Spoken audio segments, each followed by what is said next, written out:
8:36.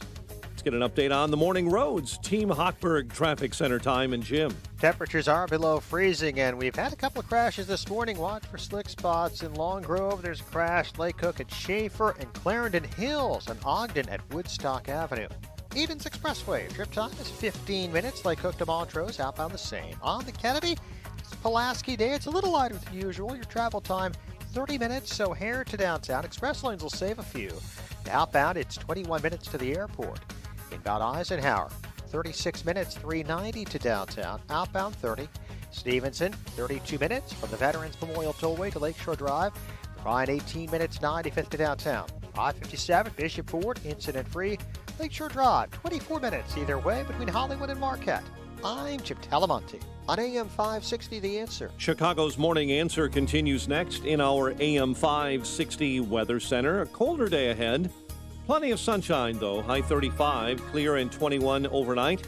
Milder tomorrow, a high of 46. It's 27 at O'Hare. Next news at 9. Chicago's Morning Answer continues next on AM 560, The Answer. From the Matrix Home Solutions Studios, this is Chicago's Morning Answer on AM 560, The Answer. Listen to AM 560, The Answer, online at 560theanswer.com, on the AM 560 mobile app, on your Alexa-powered smart speaker, on TuneIn, iHeart, and radio.com.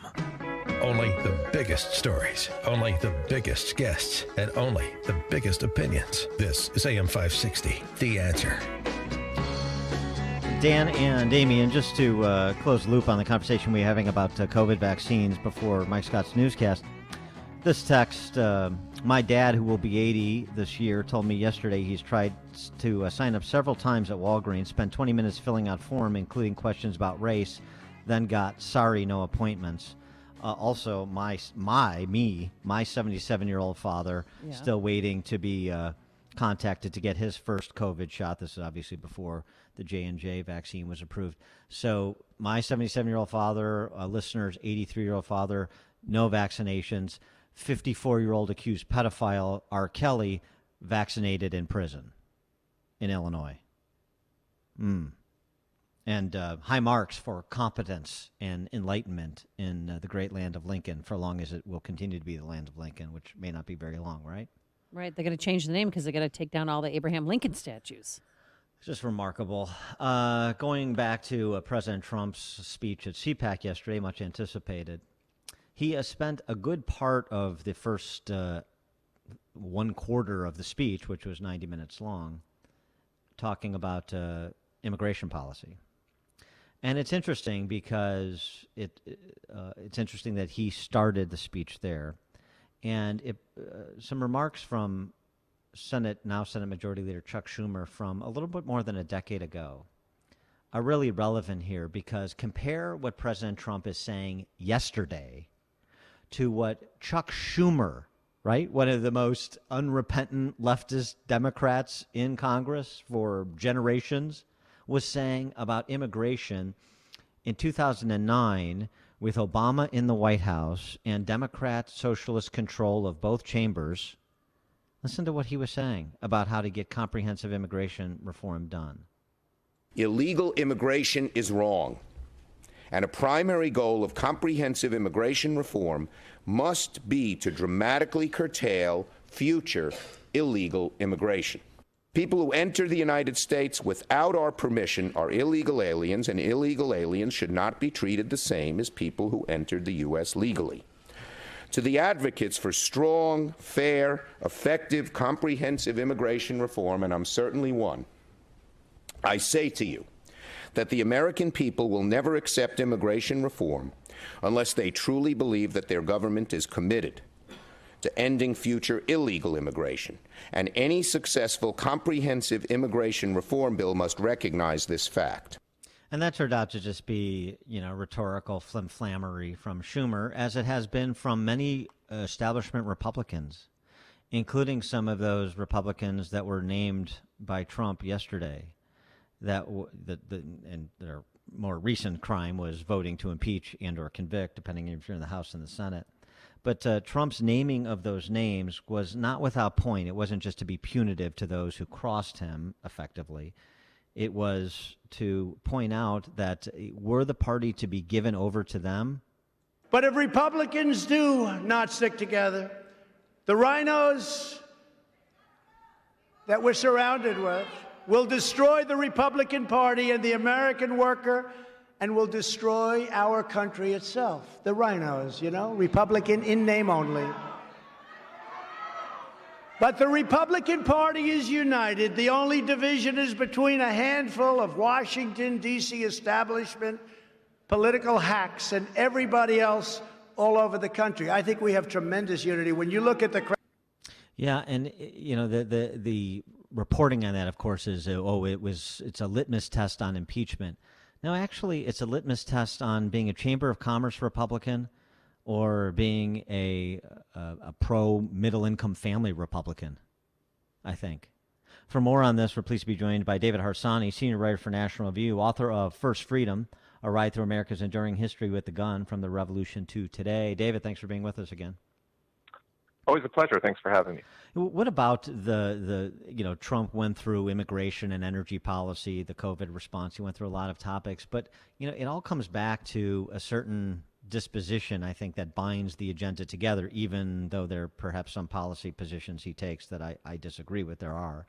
But it does bind things together in opposition to some of those rhinos that he was referring to. And is the Republican Party going to be a party of, the middle-income American family that doesn't have political clout, or is it going to be turned back over to corporatists that are more interested in serving Fortune 500 companies and their Chamber of Commerce advocates than those same middle-income families I referenced?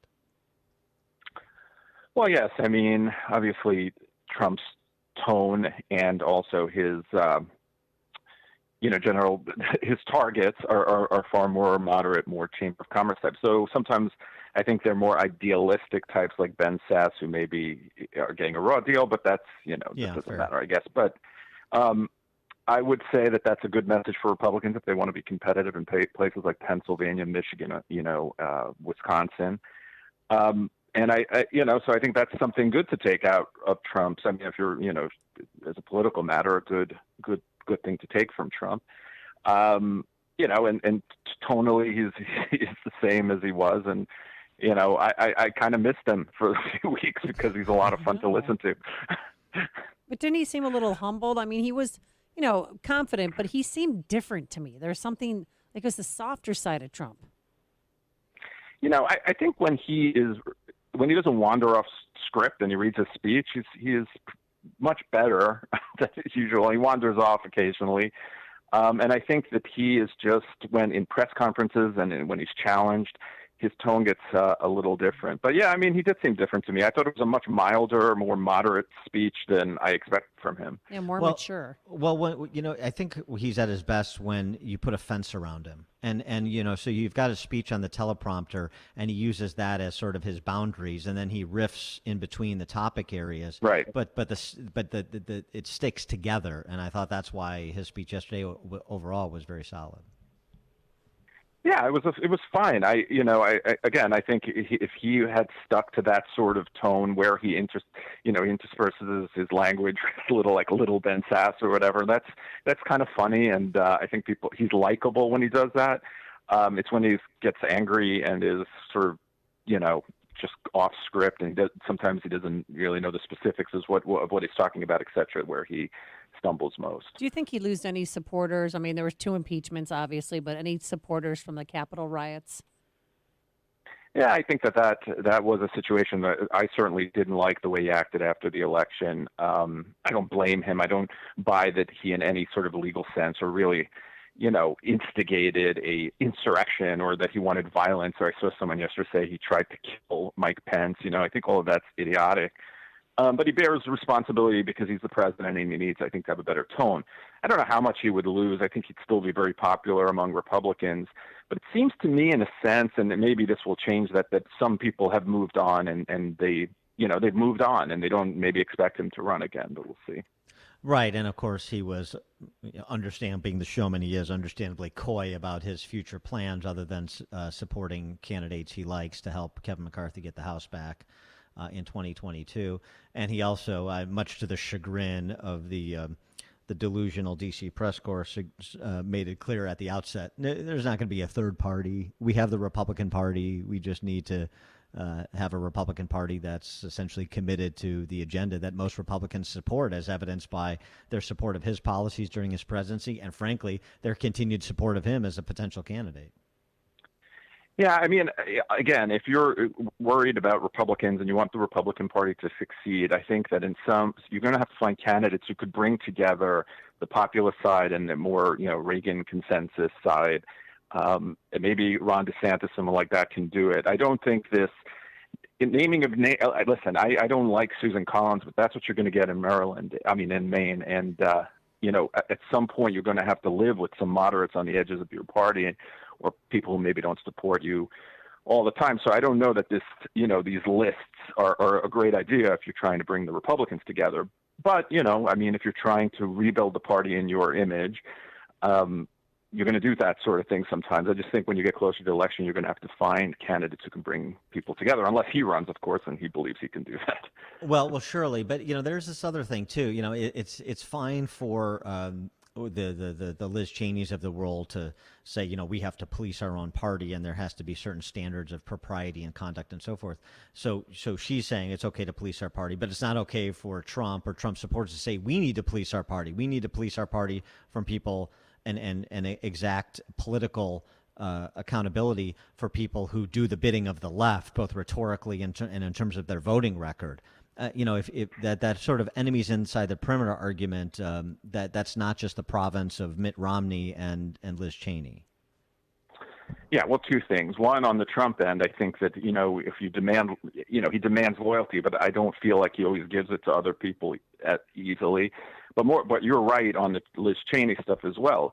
My problem with them is that they seem much more comfortable policing their own party than they are being, not policing, but being critical of the other party and how they act and the things they say. Not everyone's going to be perfect in your party. There are some extremes, like if you're a QAnon person, that I understand that you should police that sort of thing. But she, she's a bit, it's just some grandstanding. I mean, it's not.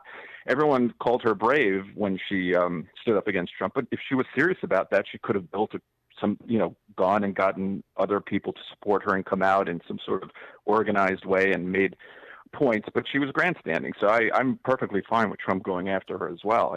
I'm not crazy about how either side is conducting themselves, because I don't think it's that healthy. But if you want a consensus party, but certainly I don't think he's any worse than she is in that regard. And in addition to COVID, as this continues to roll on and the vaccines roll out and we get to herd immunity potentially as soon as April, according to some public health experts, there's still going to be after effects economically in terms of, kids, the mental state of kids and academic performance and so on and so forth. It seems to me that, yes, obviously energy policy and yes, immigration, but the fallout from the government lockdowns and the choices that were made, particularly the disparate choices in different states, that to me still frames 2022 at this point, don't you think? Yes, I think it's been a disaster, a long-term disaster, simply for many reasons. One, the precedents we've set with governance and what governors have done at the slightest, sign of an emergency. It's just unconstitutional in my mind. The kids, what we've done to them is just there are going to be repercussions for that. It's just amazingly unscientific and ridiculous. The lockdowns and the economic hurt at some point. The housing situation and other sectors are going to have to, we're going to have to pay for that, I think. So I think it's going to be an issue for a long time moving forward.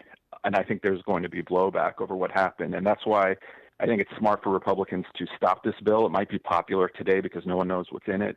But if you pass a bill that has almost nothing to do with COVID, that is still, we're still spending on in 2028, that has all kinds of goodies for the far left, I think if you support that bill in any way, there'll be some, you're going to pay for that. And if you don't, I think you'll be rewarded in 2020. Well, and the House Democrats wanted stimulus money to go towards transit rather than children's mental health.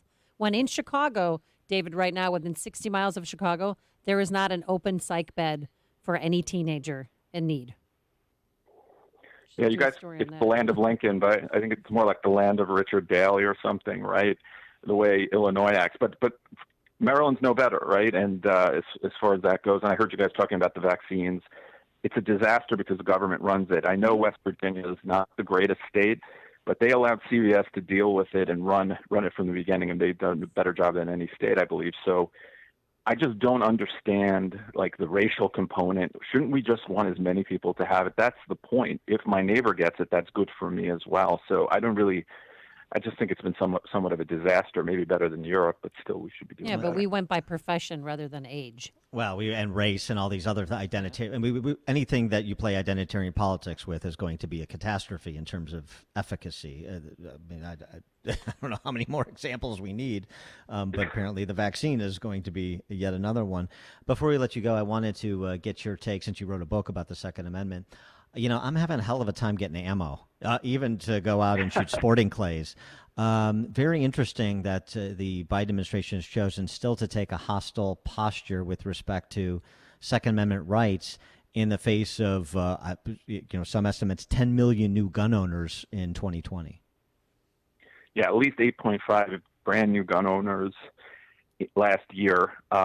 So many of them, I assume, or some of them are Democrats, and so their perceptions of that Second Amendment are going to change. Nothing's going to pass, so he might try to do something with executive orders, which then probably will be challenged, hopefully go to the Supreme Court.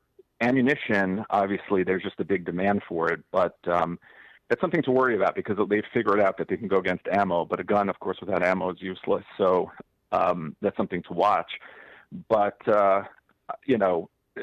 guns are not a good issue for Democrats. I mean, they ask these broad questions in polls like, do you want more safety when it comes to guns? Everyone's like, yes, but when you actually have a bill, the specifics are not very popular. And I just don't think that there's any gun control legislation that's going to pass in the near future. David Harsanyi, senior writer for National Review, author of First Freedom, A Ride Through America's Enduring History with the Gun, From the Revolution to Today. David, thanks. Thank you. Thanks, and he joined us on our turnkey.pro answer line. If you're talking about it, Dan and Amy are talking about it. It's Chicago's Morning Answer on AM 560. The Answer. Stop wasting energy. There's a better way. Your company could be receiving energy efficiency incentives by recycling waste heat from on-site power generation equipment and turning it into useful energy. Charles Equipment will get you up and running and help your business cash in on energy-efficient rebates from ComEd with cogeneration, also known as CHP, Combined Heat and Power, a clean and efficient way to generate heat and power. CHP systems can supply at least a portion of a building's